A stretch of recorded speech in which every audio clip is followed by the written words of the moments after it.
আসসালামু আলাইকুম। সুপ্রিয় স্কলার্স একাডেমির শিক্ষার্থীবৃন্দ, সকলের প্রতি শান্তি বর্ষিত হোক। এবং আজ বিশেষ করে দশম শ্রেণী যারা এসএসসি ফাইনাল পরীক্ষা দিবে তাদের জন্য বীজগণিত অংশ থেকে একটা খুব গুরুত্বপূর্ণ টপিকস নিয়ে আমি স্কলার্স একাডেমির পক্ষ থেকে ম্যাথ ক্লাসে এসেছি। তোমাদের সাথে বীজগণিত অংশের একটা গুরুত্বপূর্ণ প্রশ্ন নিয়ে আলোচনা করব, যেটা বিভিন্ন গাইডে কিছু লাইন তারা মুখস্থের মতো তৈরি করে দিছে। এই রকম জটিলতাটা আজকে আমরা খুব ফ্রিভাবে ইনশাল্লাহ সহজভাবে উপস্থাপন করব। তো অঙ্কটি হচ্ছে এরকম, তোমরা একটু লক্ষ্য করো বোর্ডের মধ্যে, যে বেশি কথা না বাড়িয়ে আমরা পড়ার মধ্যে যাই। যে প্রশ্নের মধ্যে এরকম থাকে যে প্রশ্ন যে যদি x ইকুয়াল √3 প্লাস √2 হয় তবে x⁵ প্লাস 1/x⁵ ইকুয়াল কত, অথবা নির্দিষ্ট কোনো মান থাকতে পারে, এরকম একটা প্রশ্ন আসতে পারে। আমরা অনেকে বিভিন্ন গাইডে দেখি x⁵ 1/x⁵। যখন আমরা এই অঙ্কটা সমাধান করতে যাই তখন বিভিন্ন গাইডে এরকম 2-1 লাইন করে বেশি করে দেওয়া থাকে। তো আমরা এই বিষয়টা কি আজকে খুব সুন্দরভাবে উপস্থাপন করব। x⁵, একটু দেখো এখানে আছে কত 5। এই x⁵কে যদি আমরা চিন্তা করি সূচকের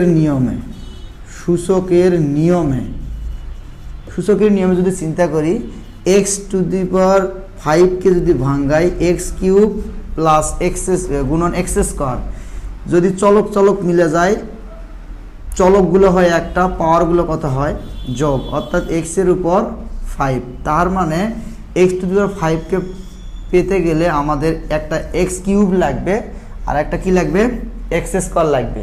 যদি আমরা একটা x³ বেস অনুসিদ্ধান্ত আর একটা x² প্লাস 1/x² বেস অনুসিদ্ধান্ত আমরা মান নির্ণয় করে যদি এই দুটোর গুণ করতে পারি, তাহলে কিন্তু আমরা x⁵ এবং 1/x⁵ এর মানটা পেতে পারি। যেমন কীরকমভাবে একটু আমরা এটার ব্যাখ্যা করব।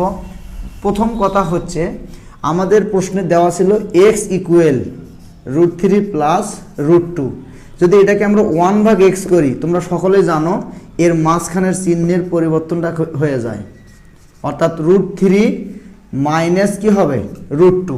তাহলে √3 মাইনাস যদি √2 হয়, তাহলে আমরা এখান থেকে এই যে 1/x কিভাবে আসলো, 1/√3 প্লাস √2, উভয় পাশে √3 মাইনাস √2 দ্বারা গুণ করলে √3 প্লাস √2 আগে থেকে ছিল, আর √3 মাইনাস √2 দ্বারা আমরা দেখো উভয় পাশে কি করছি, √3 মাইনাস √2 দ্বারা গুণ করছি। তাহলে উপরে √3 মাইনাস √2 আর নিচে a plus b, a minus কি হয় b, তার মানে a² মাইনাস b²।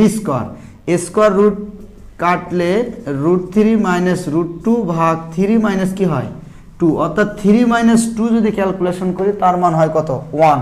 সুতরাং আমরা লিখতে পারি যে এটার সমান √3 মাইনাস কত √2, √3 মাইনাস √2। আচ্ছা, তাহলে x এর মান যদি √3 প্লাস √2 হয়, তো 1/x এর মান কি হবে √3 মাইনাস √2। ওকে ফাইন, এটা আমরা অনেকেই পারি। আমরা যারা এসএসসি পরীক্ষা দিচ্ছি বা দিব এবার 26-এ অথবা আগামীতে যারা দিব, তারা কিন্তু x থেকে 1/x এটা ইজিলি বুঝতে পারো। তারপর আমরা একটা নোট হিসেবে আমরা এখান থেকে দিয়ে দিছি। Okay fine. এখন আমরা যদি x⁵ কে ভাঙ্গাই, একটু আগে দেখলাম x³ লাগবে আর x² লাগবে, অর্থাৎ এই অঙ্কের x³ x² নিতে গেলে আমাদের দেওয়া আসে থেকে 1/x প্লাস 1/x এর মান বের করতে হবে। x এর মান যদি √3 প্লাস √2 হয়, প্লাস 1/x এর মান √3 মাইনাস যদি √2 হয়, তাহলে আমাদের √2 কাটা, এখানে আমরা পাই 2√3।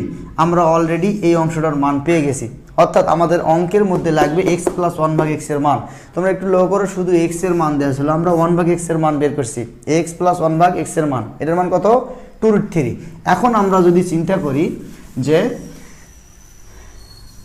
এই যে x⁵ প্লাস 1/x⁵ এই অংশটি যদি বের করতে চাই তাহলে আমাদের প্রশ্ন হতে আমরা বের করলাম কি বের করলাম x প্লাস 1/x কত পাইছি 2√3। এখন একটু চিন্তা করো x⁵কে যদি ভাঙাই কিউব গুণন কি হয় x²। এই জায়গাতেই আমাদের হচ্ছে মূল প্যাঁচটা হচ্ছে এরকম। এই জায়গাতে আমরা যদি যে গাইডের নিয়ম অনুযায়ী 2 লাইন মুখস্থ না করে আমরা যদি একটু লজিক্যালি কাজ করি, সেটা কি আমরা কিন্তু ইজিলি x³ একটা অনুসিদ্ধান্ত জানি। x³ প্লাস 1/x³ কি a plus b all cube minus 3ab into কি a প্লাস b। যেহেতু x প্লাস 1/x এর মান পাইছি, কত পাইছি 2√3 তার উপর কি হবে কিউব মাইনাস 3 x কাটা ইন্টু 2√3 কার মান x প্লাস 1/x এর মান। তাহলে এই 2 এর উপর যদি কিউব করা হয় 8, √3 এর উপর কিউব মানে √3 এর উপর কিউব মানে √3 কয়টা আছে 3টি, 2টা √3 এর জন্য যদি একটা হয় আর সাথে আছে √3। এর সাথে যদি আমরা 2 এর উপর কিউব মানে 8 গুণ করি তাহলে 3 8টা কত হয় 24। তার মানে x 2√3 এর উপর কিউব করলে তার মান হয় 24√3 মাইনাস 3 দুগুণে 6√3। ক্যালকুলেশন করলে আমরা এখান থেকে পাই 18√3। কার মান পেলাম x³ প্লাস 1/x³। সুতরাং এটা হচ্ছে 1 নং সমীকরণ। অনুরূপভাবে যদি আমরা আরেকটা অংশ x² এর মান বের করতে চাই x², তাহলে আমরা জানি x² plus 1/² equal a plus b whole square minus 2ab। এই 2 কাটা মানে x কাটা, তাহলে এর মান আমরা জানি 2√3 তার উপর স্কয়ার মাইনাস কত 2। আচ্ছা একটু লক্ষ্য করো যে এই যে 2√3 এর উপর যদি স্কয়ার দেই তার মানে 2 কয়টা আছে 2টা, 3 কয়টা আছে 2টা, অর্থাৎ 2টা 2 এর জন্য 4, 2টা √3 এর জন্য একটা 3, অর্থাৎ 3 4 কত 12। অর্থাৎ এই অংশটির মান যদি আমরা লিখি 12 আর মাইনাস কত 2, অর্থাৎ কত পেলাম 10। তাহলে সুতরাং x² প্লাস 1/x², আমরা যদি এই পাশে লিখি যে অর্থাৎ এইটার মান পাইছি আমরা কত 18। তাহলে এই অংশটির মান আমরা এখান থেকে ক্যালকুলেশন করতে পারি যে 10। সুতরাং x² প্লাস 1/x² ইকুয়াল কত 10। এটা হচ্ছে 2 নং সমীকরণ। তোমরা একটু লক্ষ্য করো আমরা কিন্তু 1 নং সমীকরণ পেয়ে গেছি। কোথায়? এটা হচ্ছে আমাদের 1 নং সমীকরণ আর এই অংশটা হচ্ছে আমাদের 2 নং সমীকরণ। এখন এই 1 ও 2 নং সমীকরণ উভয় পাশে কি করব গুণ করব। 1 ও 2 নং সমীকরণ উভয় পাশে কি করব গুণ করব। তাহলে লিখব কি লিখব যে সমীকরণ 1 ও 2 গুণ করে পাই। তাহলে সমীকরণ 1 এর বাম পাশের সাথে সমীকরণ 2 এর বাম পাশে কি করব গুণ করব। কি রকম x³ প্লাস 1/x³ এর সাথে গুণ হবে কি x² প্লাস 1/x²। তাহলে ডান পাশে 18√3 এর সাথে গুণ হবে 10। আমরা মনে হয় আশা করি বুঝতে পেরেছি। অর্থাৎ এই 1 নং সমীকরণের বাম পাশের সাথে 2 নং সমীকরণের বাম পাশে গুণ, 1 নং এর ডান পাশের সাথে 2 নং এর ডান পাশে গুণ। এখন একটু লক্ষ্য করে দেখো এই অংশতে 2 পদের সাথে 2 পদের গুণ আছে। অর্থাৎ যদি বলি x³ এর সাথে মনে করো এটা নাই, তাহলে এর সাথে গুণ করলে x² প্লাস 1/x², অথবা এটা নাই প্লাস 1/x³ এর সাথে x² প্লাস 1/x² ইকুয়াল এখানে গুণ করলে 180√3। আমরা আশা করি বুঝতে পারছি।